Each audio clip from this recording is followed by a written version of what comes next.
Hello everyone, welcome to sqadia.com. Today we are discussing cell cycle regulation, and in this particular section we'll have a look on the regulatory proteins that plays an important function in the regulation of the cell cycle, and how these proteins play an important role in the activation, phosphorylation and the dephosphorylation, hence leading to the activation or the deactivation of some molecules that leads to inhibition or the stimulation or providing a green flag or a red flag to move or to inhibit from a particular phase. For example, take an example of G to S transition.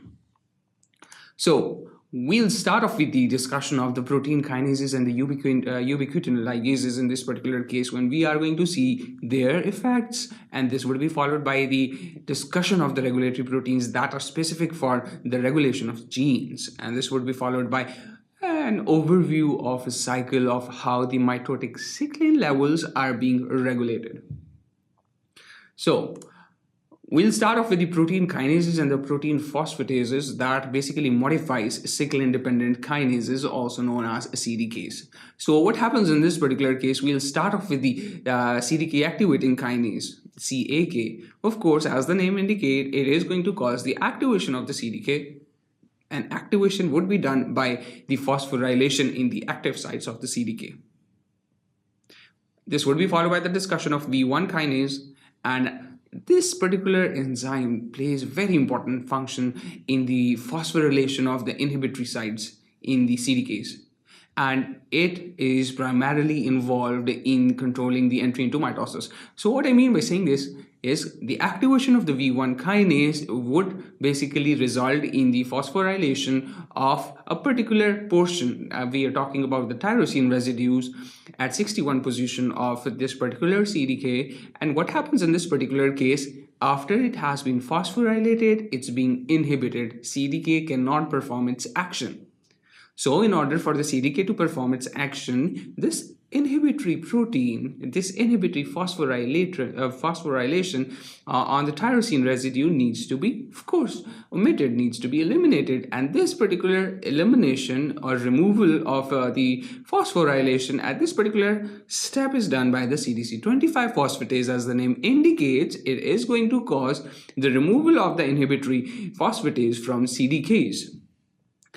In this particular case, we have three members of the CDC25 phosphatases. We have 25A, B, and C in mammals, and we are going to have a look on the CDC25, where it will be acting as an activator of the CDK1 at the onset of mitosis. And we have discussed this particular mechanism in our previous lecture when we talked about the role and the activation of the V1 kinase and the CDC25 in the structural basis of the CDK, cyclin CDK complexes. So moving on towards the SIC1, which is specific for the budding yeast, and of course, as the name indicates, it's a suppressor of inhibition. So what happens in this particular case, it suppresses the CDK activity in G1 phase. It means that the phosphorylation by CDK1 triggers its destruction. When we are going to talk about the P27 protein that is specific for the mammals, it basically what it does is it is going to cause the suppression of the G1 to S CDK cyclin complexes, and the S phase CDK cyclin complexes is being activated in G1. So what happens in this particular case is this particular P27 protein is going to cause provide help to the cell to withdraw from the cell cycle, where they thermally differentiate, and this is done by the phosphorylation of the CDK2.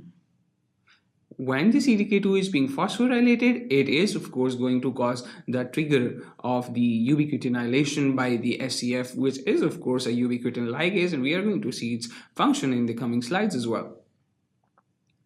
When we are going to talk about P27, P21 in this particular case, we of course know that P27 and P25 have been discussed in the previous lecture. We are going to see how it suppresses G1 to S CDK transmission and S CDK activities, followed by the DNA damage. For example, what happens in this particular case when there is a DNA damage, this damage of the DNA basically causes the activation of p53 protein, and this p53 protein causes an activation of p21 that is terminally activated by p53, and p21 of course in turns cause the activation of p27 that we have discussed in the above point. Moving on towards P16, of course, it has a similar function somewhat, as it basically suppresses the G1 to S CDK activity in G1, and this particular is frequently inactivated in cancer. Let's move towards the ubiquitin ligases and their activators and how they play an important functions in the regulation of the cell cycle. So in this particular case, we'll start off with the ACF. We have seen how it plays an important function in the ubiquitinylation and causing the activation of several components, which basically does so by the activation of the ubiquitinylation of the regulatory protein, resulting in their proteasomal cleavage. So it catalyzes the ubiquitinylation of the regulatory proteins that are involved in G1 control, of course. And we have discussed how the CDK1S plays an important part by its phosphorylation of the target protein is usually required for this particular activity. When the phosphorylation has been done either by any kind of kinase, like an example of V1 kinase, when V1 kinase is going to cause the phosphorylation, it is going to be recognized by the SCF protein, and SCF will in turn react with the E3 and E4 ligases, which are basically the enzymes for the attachment and the tagging of the ubiquitin in this particular case. And what would happen in this particular case? This ubiquitinated tagged regulatory proteins are going to be chopped down by the proteasomal cleavage in the proteasome. Same is the function of the APC or the anaphase promoting complex. It's again a ubiquitin ligase. Of course, it is going to cause the catalysis of the regulatory protein, right? In this particular case, that are primarily involved in the mitosis. We have seen in the previous section how APC causes the chop down, breakdown of the sqadia and the cyclin, resulting in the separation, in the activation of separase, which is basically going to chop down the cohesion molecules, and hence it is going to help in the segregation part during the anaphase and telophase. We have CDC20, which is basically an APC activating subunit in the cells. Of course, along with APC, plays very important functions in the regulation of the proteins that are primarily involved in the exit from the mitosis, of course, and it basically triggers the initial activation of the APC at metaphase to anaphase transition. We are going to have a look on the different diagrams, and we are going to have a look on the graphs to see the correlation of the APC with the signals and how their activation is being triggered in this particular present CDC20 and HCT1. So, more talking about HCT1, it maintains the APC activity after the anaphase and throughout the G1, and of course it is being inhibited by the CDK1 activity, and we are talking about its activity during the M phase. We have gene regulatory proteins. We have P53 that we have seen the function in the previous, in the introductory part as well. We have E2F protein, which both of these are basically going to cause the promotion of the transcriptional genes that basically induces the cell cycle arrest. We are talking about P53. It is going to cause the activation of the P21, which is going to cause the activation of P27, and P27 is going to cause that association with the MDM2, which of course promotes the P53 degradation as well.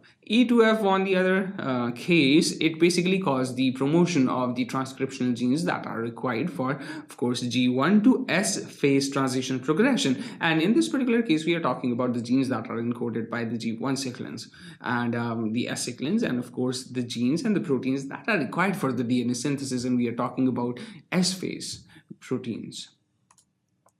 So in this particular case, what we are going to have a look on, we have an active APC anaphase promoting complex. Its active form is going to cause the polyubiquitinylation, and this particular ubiquitinylation is going to cause the cleavage of the M cyclin or the mitotic cyclin, resulting in the proteasomal cleavage of these. So in this particular presence, when the proteasomal cleavage has been done, it would have a low mitotic activity and low mitosis promoting factor activity as well. This is the case when the telophase is present. So what happens during this particular case in the interphase, what happens is the G1 cyclin CDK complexes, they are going to cause the inactivation of the APC by removing the cadherin 1. It's a protein which basically is being phosphorylated, and when it's being phosphorylated, this particular phosphate group causes the inhibition of this particular cadherin 1 molecule.